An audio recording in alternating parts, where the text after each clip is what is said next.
আজকে যে কর্মশালাটা কি, এই কর্মশালাটা কি শুধু 31 দফা যেটি আমরা দিয়েছি এটা কি শুধু বিএনপির জন্য, বিএনপির নেতাকর্মীদের জন্য? অবশ্যই নয়। এটি অবশ্যই দেশ এবং দেশের মানুষের জন্য। এবং স্বাভাবিকভাবে আমরা একটি ক্রাইটেরিয়া করেছি কারা আসবেন এটাতে। সেই ক্রাইটেরিয়ার বাইরেও কিছু সংখ্যক নেতাকর্মী এসেছেন, কারণ আমি দৃঢ়ভাবে বিশ্বাস করতে চাই তারা জানতে চাইছেন ভবিষ্যতে আমরা কি করতে চাইছি। এই উৎসাহ থেকে, উদ্দীপনা থেকেই তারা এসেছেন। সেই জন্য আমি একটু বেশি ধন্যবাদ দিতে চাই রংপুর বিভাগকে। এখন সহকর্মীবৃন্দ, এই 31 দফা এটি দেশ এবং দেশের মানুষের জন্য। আজকে আপনারা 2 হলরুমে যারা উপস্থিত হয়েছেন, এই 2 হলরুমের মধ্যে যদি আমরা এই 31 দফাকে রেখে দিই, অথবা আপনাদের হাতে যে ফাইলটি দেওয়া হয়েছে এই ফাইলটিকে শুধু আপনারা অনুষ্ঠান শেষে যদি হাতে করে নিয়ে বাসায় চলে যান, এই 31 দফা সম্পূর্ণভাবে আজকের এই সারাদিন সম্পূর্ণভাবে ব্যর্থ হয়ে যাবে।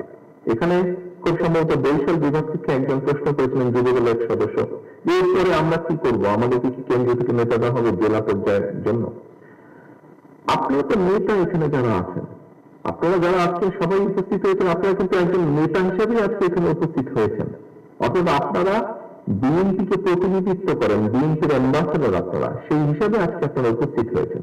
সকলবৃন্দ, বিভাগ থেকে আমরা দেখেছি জেলার নেতৃবৃন্দকে। এখন আপনারা দয়া করে আপনাদের অধীনস্থ যতগুলো ইউনিট আছে সেখানে আপনাদেরকে এরকম ছোট ছোট ছোট ছোট কর্মশালা করতে হবে, করে নেতাকর্মীদেরকে এডুকেট করতে হবে। আপনারা যা জানলেন, আপনারা যা শিখলেন, আপনারা যা বুঝলেন, এই কথাগুলো তাদেরকে বলতে হবে, সো দ্যাট তারা এরপরে তার পাড়ায়, মহল্লায়, গ্রামে, ইউনিয়নে, সব জায়গায়, পৌরসভায়, সব জায়গায়, ওয়ার্ডে ওয়ার্ডে, সব জায়গায় তারা এই বিএনপির বক্তব্যগুলো দেশের মানুষের কাছে নিয়ে যাবে।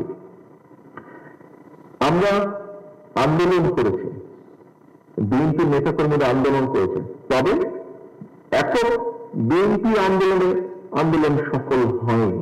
আন্দোলন সফল হয়েছে আরো অনেকগুলো রাজনৈতিক দল, আন্দোলন সফল হয়েছে সর্বোপরি আমি মনে করি, বিশ্বাস করি, সমাজের সকল শ্রেণী পেশার মানুষ একত্রিত নেমে এসেছিল, একসাথে নেমে এসেছিল বলেই আমরা এই আন্দোলনকে সফল করেছি। তার মানে স্বৈরাচারকে বিজয় করেছে যখন সকলে মিলে একত্রিত ভাবে, স্বৈরাচারকে খেদিয়ে দিয়েছে, বিদায় করেছে, বাধ্য করেছে পালিয়ে যেতে সকলের মিলিত প্রচেষ্টায়, লক্ষ কোটি মানুষের মিলিত প্রচেষ্টায়। ঠিক সেইভাবে পরবর্তীতে দেশটিকে যদি গড়তে হয়, একক বিএনপি শুধু একা পারবে না দেশকে করতে। দেশকে গড়তে হলে, পুনর্গঠন করতে হলে আমাদের জাতিকে ঐক্যবদ্ধ করতে হবে, দলমত নির্বিশেষে মানুষকে ঐক্যবদ্ধ করতে হবে। যেভাবে আন্দোলনের সময় জুলাই আগস্ট মাসে যেভাবে দলমত নির্বিশেষে সবাই রাজপথে নেমে এসেছিলেন, ঠিক সেভাবেই আমাদেরকে দেশকে আবার পুনর্গঠন করতে হবে।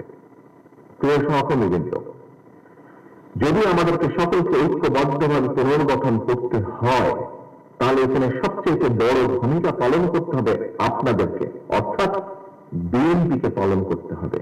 কথায় কথায় অনেকেই বলে থাকেন যারা বিএনপি করি আমরা, তারা তো বলি বিএনপি করেন না, সমর্থন করেন, অথবা কম বেশি নিউট্রাল।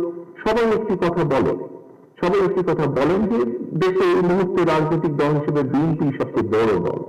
কাজে বিএনপির সম্ভাবনা, মানুষের আস্থা, যে আস্থাটা যে এনজয় করে মানুষ, বিএনপি এনজয় করে, সেটি সবচেয়ে বড় সম্ভাবনা বিএনপি। কাজে প্রিয় সহকর্মীবৃন্দ, এই যে মানুষের আস্থা, বিএনপির সামনে যে সবচেয়ে বড় সম্ভাবনা, এটিকে সফল করা সম্ভব একমাত্র আমরা যদি দেশকে ঐক্যবদ্ধ করতে পারি, সকল মানুষকে ঐক্যবদ্ধ করতে পারি। হ্যাঁ, বিভিন্ন জনের বিভিন্ন মতামত থাকতেই পারে।